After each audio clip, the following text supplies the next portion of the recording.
다음 진행하시죠.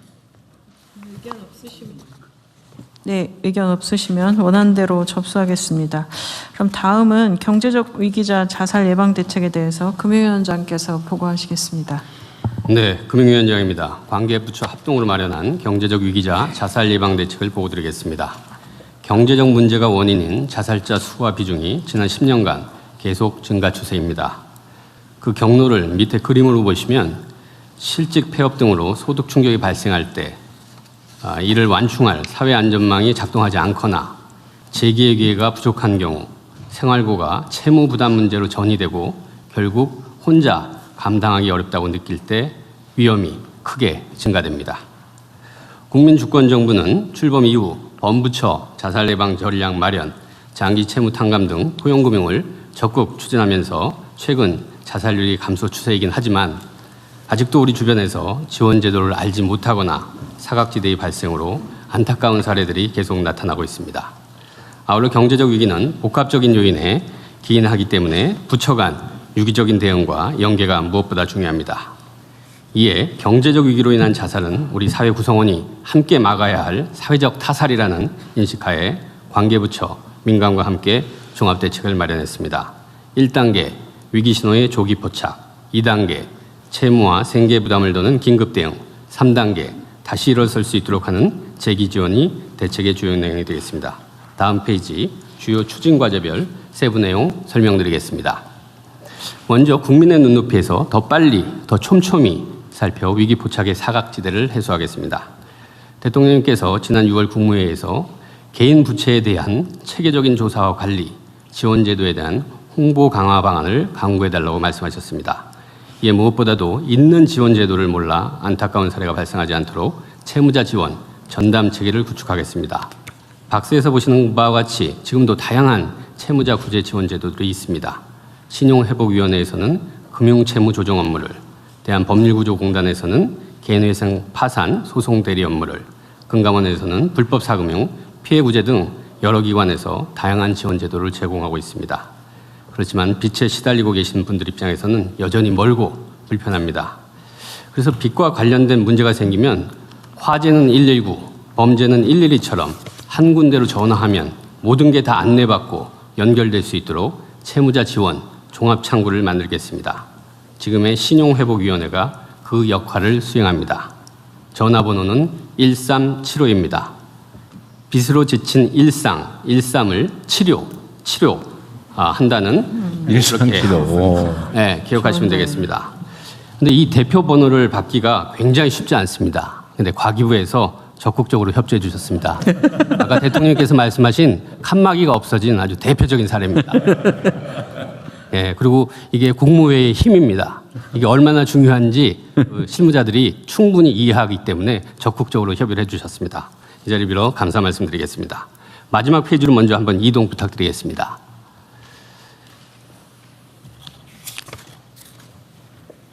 예, 더 뒤로 맨 마지막 페이지. 네, 보시면 이제 1375 하면 신보기가 제공할 채무자 유형별 종합상담 내용과 프로세스입니다. 단순 채무 상담부터 금융 채무 조정, 개인 회상 파산 신청 지원, 불법 사금융 피해 상담까지 한 번에 모두 안내해드리고 연결해드리겠습니다. 다시 이 페이지로 돌아가겠습니다.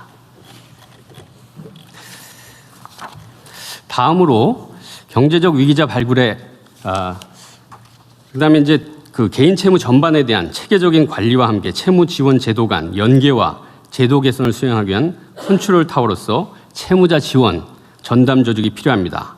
관련한 전담 조직 구축 방안을 행안부와 협의해 나가겠습니다. 행안부 장관님의 적극적인 칸막이 없애는 노력 부탁드리겠습니다. 그런데 이것도 사실은 행안부에서 굉장히 협조를 많이 해주신 겁니다. 여기 이렇게 전담 조직과 협의 이런 용어를 또 여기다 등장시킬 때까지도 행안부에서 굉장히 많이 협의를 해주셨는데 전담 조직을 만들. 네, 마지막까지 한 번만 더 힘을 써주시고. 네. 다음으로 경제적 위기자 발굴의 사각지대를 줄이기 위해 민간 합동으로 선제 발굴 포착 노력을 강화하겠습니다. 공공부문의 경우 복지부에서 운영 중인 위기가구 발굴 시스템의 금융위기 정보 제공을 확대하고 채무 정보 등 금융 데이터와 건강보험료 납부 정보 등 비금융 데이터를 결합해 경제적 위기 징후를 조기에 포착할 수 있도록 특화 모형을 개발하겠습니다. 아울러 주민 실정을 제일 잘 아시는 이 통장님들과 지방정부에서 운영하는 금융복지상담센터 등 지역사회와도 함께 힘을 모으겠습니다. 민관 협업의 일환으로 금융회사들이 금융의 현장에서 파악할 수 있는 위기 신호들을 활용해 자살 고위험군을 조기에 발견하고 보호하도록 하겠습니다. 다음 페이지입니다. 이제 두 번째로는 채무의 짐을 덜어드리는 고통경감 긴급 대응입니다. 장기 연체자분들의 말씀이 추심에 시달리다 보면 하루하루가 지옥이라고 하십니다. 이러한 문제 해결을 위해 국민주권정부는 사람 살리는 포용금융을 강력하게 추진해오고 있습니다. 박스에서 보시는 바와 같이 7년 이상 장기 연체 채권을 신속하고 과감하게 정리해서 89만 명의 장기 연체자가 현재까지 추심의 고통에서 벗어났고, 금융권 연체 채권 관리 혁신, 정책 서민금융 금리 인하와 공급 확대, 이자율 60% 초과, 반사회적 불법 사채, 원천 무효화, 불법 사금융, 원스톱 피해 지원 등 다양한 조치들을 지금 해오고 있고, 더 나아가서 포용금융 전략 추진단 운영을 통해 보다 근본적이고 항구적인 제도 개편을 추진 중입니다. 추가적으로 과도한 채무 부담 완화를 위해서 금융채무의 경우 상록수 등 유동화 전문회사, 공공기관 연체 채권, 대부업권 보유 채권 등 장기 채무 조정에 사각지대를 해소해 나가겠습니다. 그리고 개인회생과 파산제도를 이용하시는 분들은 위해서 현재 신청인이 어떻게 해야 되냐면 부채가 있는 모든 금융기관들을 일일이 다 찾아다니면서 부채증명서를 떼야 됩니다. 시간은 물론 금전적으로도 어려우신 분들이 더 어렵게 만드는 이런 문제 해결하겠습니다. 부채증명서를 통합해서 한 번에 발급받을 수 있는 시스템을 마련하겠습니다. 더 나아가서 아예 법원으로 바로 전송될 수 있는 그런 시스템까지 발전시키겠습니다. 기초수급자 등 취약 채무자의 신속한 파산과 면책을 돕는 신속면책제도 협약법원과 채무자 지원센터들도 지역별로 더 추가해 나가겠습니다. 복지부에서는 자살유족 대상 원스톱 지원 사업을 전국 단위로 확대하고 긴급복지 지원 요건의 위기 사유를 확대하는 등 충격 완충을 위한 긴급 지원 체계를 강화합니다. 불법 사금융과 금융사기 등 금융범죄에 대해서는 범죄 수단과 경로에 대한 전방위적 차단 및 원스톱 지원 체계를 통해 철저히 예방하고 확실히 보호하도록 하겠습니다. 다음 페이지입니다.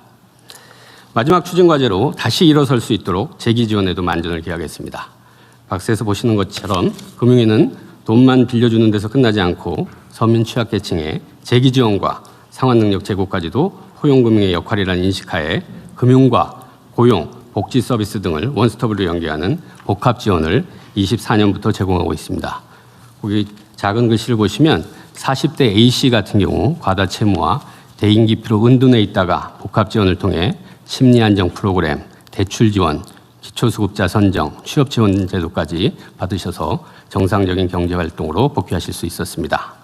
여기에 더해 금융 취약계층에게는 민간 협업으로 복합 지원 연계자에 대한 특화 금융상품, 무료 상생보험 제공 등을 추진하겠습니다.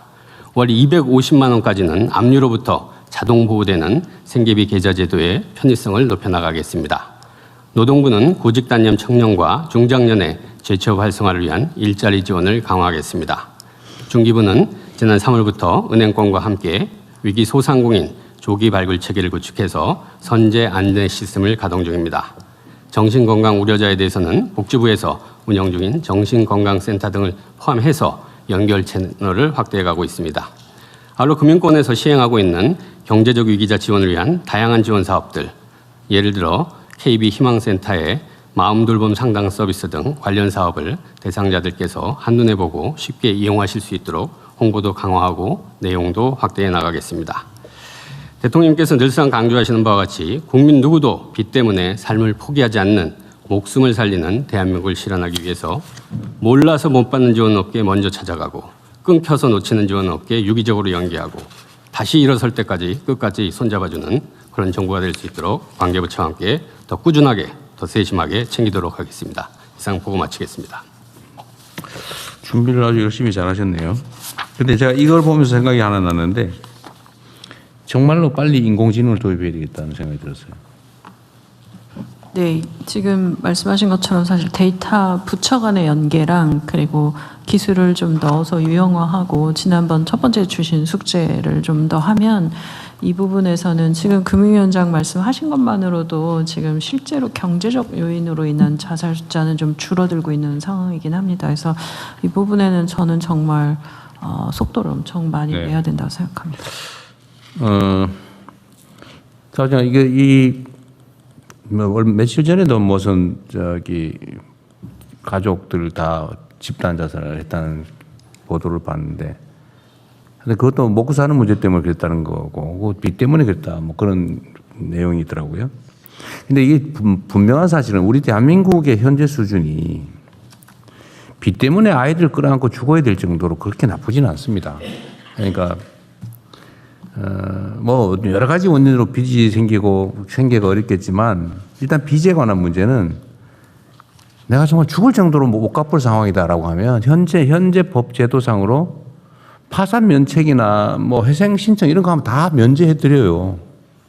빚 없애줄 수 있습니다. 뭐 못 갚을 상황인 빚 이런 거는 현재 법원에 몇 번 왔다 갔다 하는 불편함만 감수하면 거의 대부분 다 감해 줍니다. 아니 없애주고 죽을 이유가 없어요.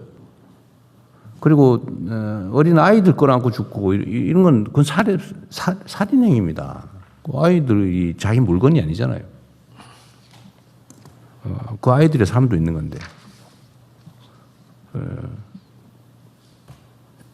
그 아이들도 지금 현재 예를 들면 복지 제도상으로는 얼마든지 다 지원받으면서 교육받고 살아갈 수 있거든요.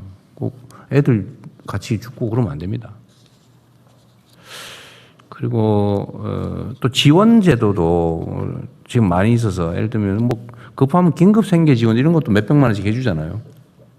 지금 있잖아요. 그런 제도. 나 지금 정말 죽을 지경이다 라고 하면 아무것도 없다, 때거리 없다 이러면 그거 다 긴급 지원 제도로 300만 원인가 500만 원 주게 돼 있지 원래. 의료비 지원은 300만 원이고요. 의료비, 생계급여는 가구수도 좀 다르긴 한데 한 80에서 한 200 가까이. 예. 그리고 뭐 가구수에 따라서 그 후에 정말 상태가 어려우면 뭐 복지급여 대상자가 될 수도 있는 거고. 네, 그죠? 긴급 생계 지원, 긴급 의료 지원 다 가능합니다. 그러니까 빚이 있어서 앞으로 못 살겠다 평생 안 그래도 된다니까요. 이런 면책 제도들이 다 있다고요. 그리고 지금 생계 때거리가 어렵다 그러면 그 뭐 추가의 대출을 받을 수도 있고 지원을 받을 수도 있고 각종 복지 제도도 있고.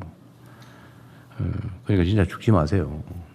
그것도 한 1년에 몇천 명씩 그런다는 게 말이 됩니까? 그 대개 생계나 이런 경제 상황이 마지막에 뭐 우울증으로 가긴 하지만 그게 주 원인인데 이 홍보도 좀 많이 하면 좋겠어요.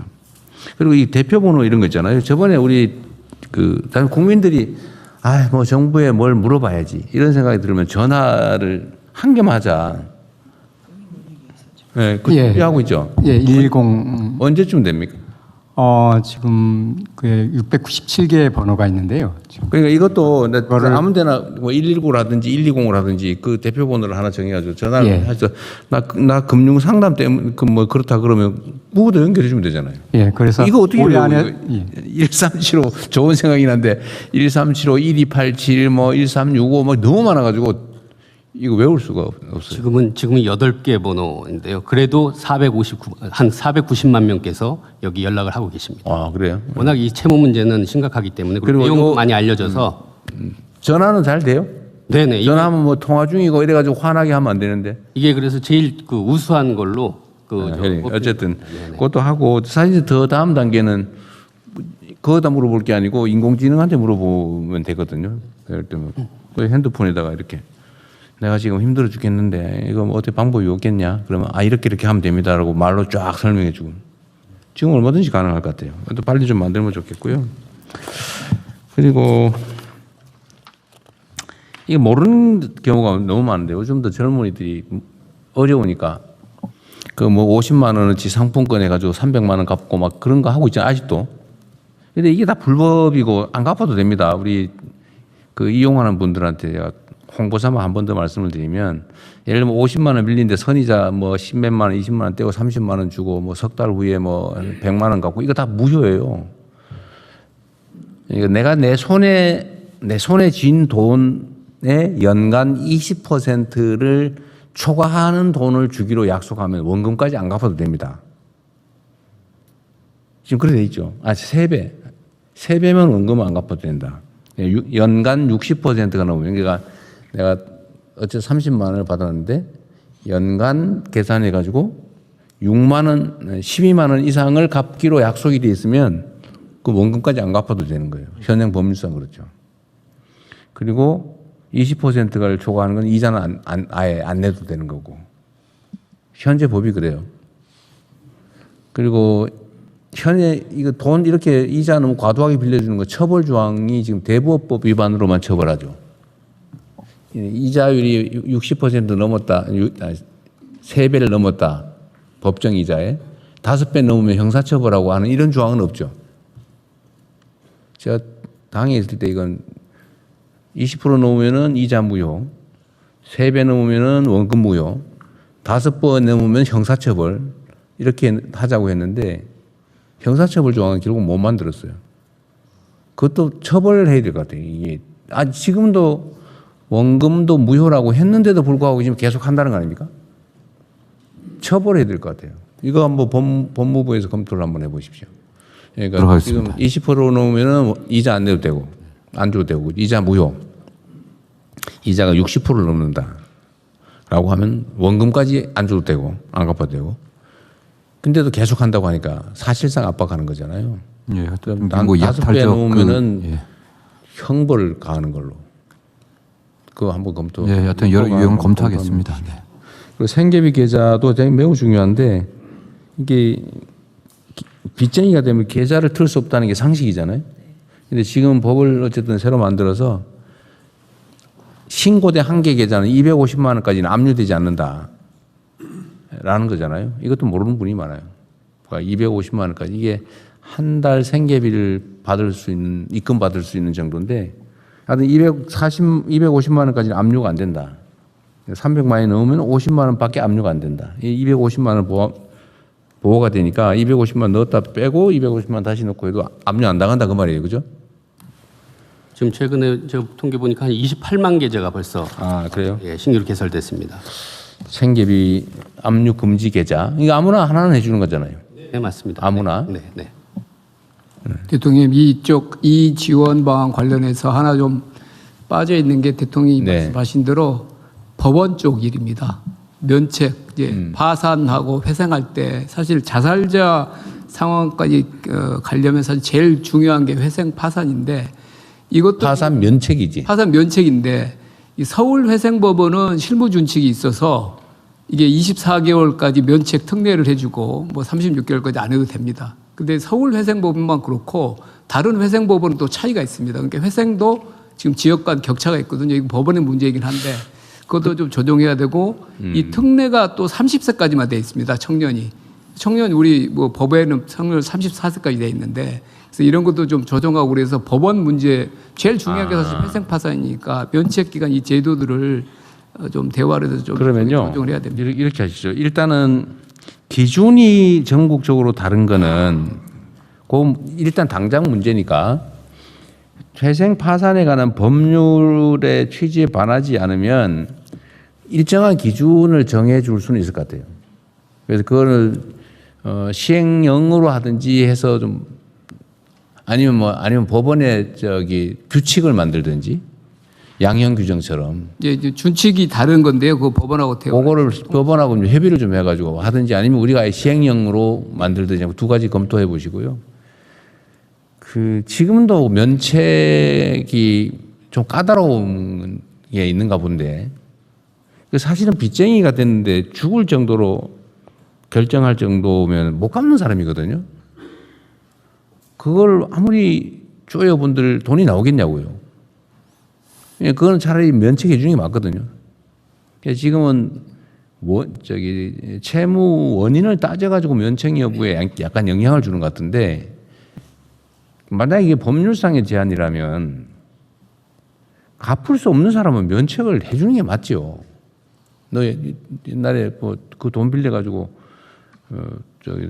낭비했으니까 면책 안 해줘. 막 혹시라도 이렇게 하는 이건 문제거든요. 근데 그렇게 하지는 않는 것 같던데. 그것도 법무부가 하든지 아니면 어디 경제부처가 금융위가 하든지 면책을 좀 이렇게 근데 면책 기준은 법원에서 쉽게 할 수 있게 법원이 재량으로 하다 보니까 그 문제가 있는 것 같아요. 네. 그러니까 면책 기준을 입법하는 걸 한번 검토해 보십시오. 재정경제부가 하는 게 좋을 것 같습니다. 재경부 하실래요? 재경부 하면 채권자 입장을 자꾸 드는 거 아닌가? 아닙니다. 금융위가 해야 채무자 쪽 사고를 하지 채무자적 사고를 하지 않을까요? 아마 우리 같이 하십시오. 네네. 보겠습니다. 저희들 같은 경우는 그래서 이제 그 신용회복위원회에서 자기들이 기초생보자 같은 경우는 조사자를 다 만들어줍니다. 그래서 그걸 넘기면 그 법원에서 받을 때 그건 완전히 신속 면책으로 바로 이어질 수 있도록 그렇게 하고 있습니다. 야간에 우리 국민들께서 잘 모르기도 하고 특히 이제 형편 어렵고 이러면 점점 이제 이런 정보가 부족하거든요.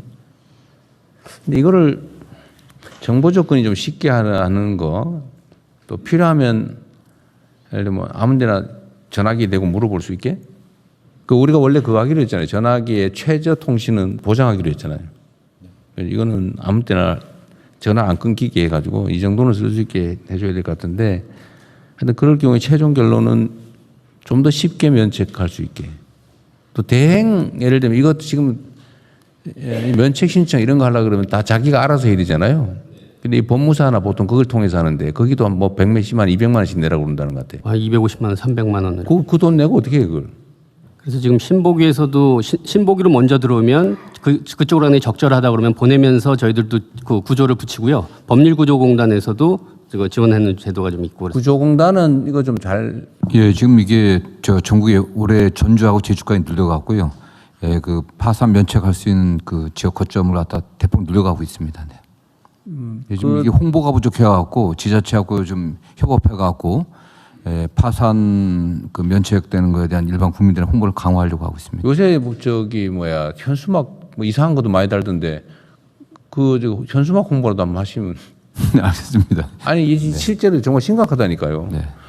이거를 빚쟁이인데 갚을 수 없는 능력이 없는 사람들 털어줘야 그 사람들이 정상 사회 활동으로 복귀를 해서 경제 활동을 한다고요. 그게 우리 경제 역량을 높이는 데 도움이 돼요. 근데 이거를 빚쟁이 상태로 놔두면 이런 자살하는 최악의 경우도 발생하지만 이 경제 활동에서 다 배제돼 가지고 우리 경제 역량을 떨어뜨린다니까요. 이건 개인을 위해서가 아니고 우리 국가 경제 전체를 위해서 털어줘야 됩니다. 그러니까 이거를 좀 더 신경 써가지고 제도도 잘 만드셨는데 근데 쉽게 면책될 수 있게 하고 또 그 접근도 쉽게 자기 돈은 안 그래도 지금 먹고 살기 어려워가지고 지금 죽을 판인데 무슨 대행 비용 250만 원이 어디 있어요? 말이 안 되잖아요. 법률구조공단 가장 핵심 사업으로 저희 무료로 해줍니까? 하겠습니다. 예, 예, 100% 무료로 해줘요? 예, 그렇습니다. 아 인지대까지? 인지대 넣는 거 아니에요? 거의 무료입니다. 지금 지난해 같은 경우는 한 2만 한 3천 명 이상 저희들이 처리를 했습니다. 이번 우리나라 수준으로 그 다 해결해 주려면 1년에 한 100만 명씩은 해야 예, 예. 몇 년 동안 해야 뭐 좀 정리가 집중적으로 올해 이걸 좀 예산 부족하면 저 기획예산처가 좀 더 어디도 확보해 주는 방법을 강구해 보고요. 그럼 그 홍보를 좀 많이 하십시오. 근데 저도 그런 상담이 요새도 가끔 오거든요. 네. 면책하다 했는데 어디 법무사 사무실 갔더니 뭐 얼마 달라 그러는데 내가 그 돈이 어디 있냐. 그건 나한테도 요새 와요. 네. 나 그 구조공단에서 해주는 몰랐는데 구조공단이 그러면 홍보를 대대적으로 좀 하십시오. 예, 예. 올해 좀 제가 지난번에 그 구조공단 업무 보고 받으면서도 일반 국민들이 잘 모르고 있다. 구조공단 몰라요. 사업 자체를 그렇기 때문에 홍보에 집중하고 대폭 늘려보는 게 우리 핵심 사업으로 좀 삼고 있습니다. 오히려 이런 홍보는 많이 있습니다. 이거 저 150만 원에 해드립니다. 네, 네. 그런 거는 있어. 근데 맞습니다. 변호사 무료로 해준다는 홍보를 못 봤거든요.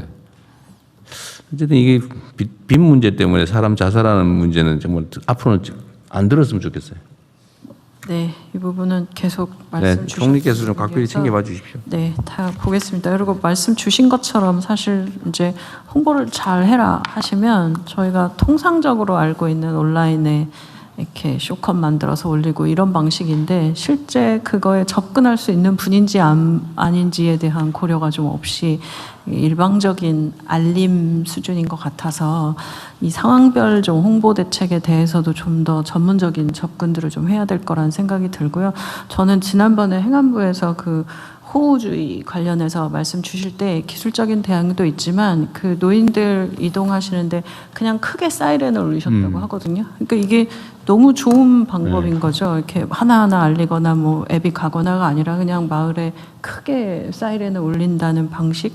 그러니까 저희가 홍보에 대해서 좀 다양한 접근 방법이 필요하다는 생각이고 정부가 제도를 가지고 있는 게 많은데 한편으로는 너무 많아서 이해를 잘 맞아요. 못하는 경우들이 많은 것 같습니다. 그래서 이 세부적인 제도를 너무 많이 만들다 보니 오히려 어떤 제도에 내가 가면 그 제도에 해당되지 않는다고 이렇게 대응하거나 그러다 보니 법률 전문가들의 도움을 빌려야 되는 이런 상황 속에 있어서 이 부분들도 좀 같이 살펴봐야 될 것 같습니다. 원스톱 서비스를 해야죠. 그리고 법무부는 그거 적극 검토해 주세요. 예. 현수막에 저 파산 면책 신청 무료로 해드립니다. 네, 좀 법률구조공단 몇 번. 예, 대통령님, 그 현수막 말씀드리니까 제가 이 자료 준비하면서 여기 말하는 지역금융복지상담센터 이 센터장을 네네. 만났는데 저희들은 이렇게 온라인 AI 뭐 이런 걸 했는데 이분 말씀이 그런 분들은 굉장히 심리적으로 위축돼 있어서 자기가 그 걸어놨던 현수막 그걸 보고 오신다고 그래서 제가 이게 보면 그런 게 또 효과가 없을 것 같지만 또 상황에 따라서는 그런 것들도 굉장히 효과적으로 전달될 수 있는 매체가 될 수 있을 것 같습니다. 정당에서 이상한 현수막 많이 붙이는 것처럼 효과가 있어서 그걸 많이 하는 거예요.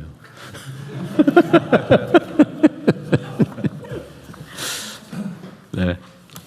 네, 그럼 추가 의견 없으시면 원안대로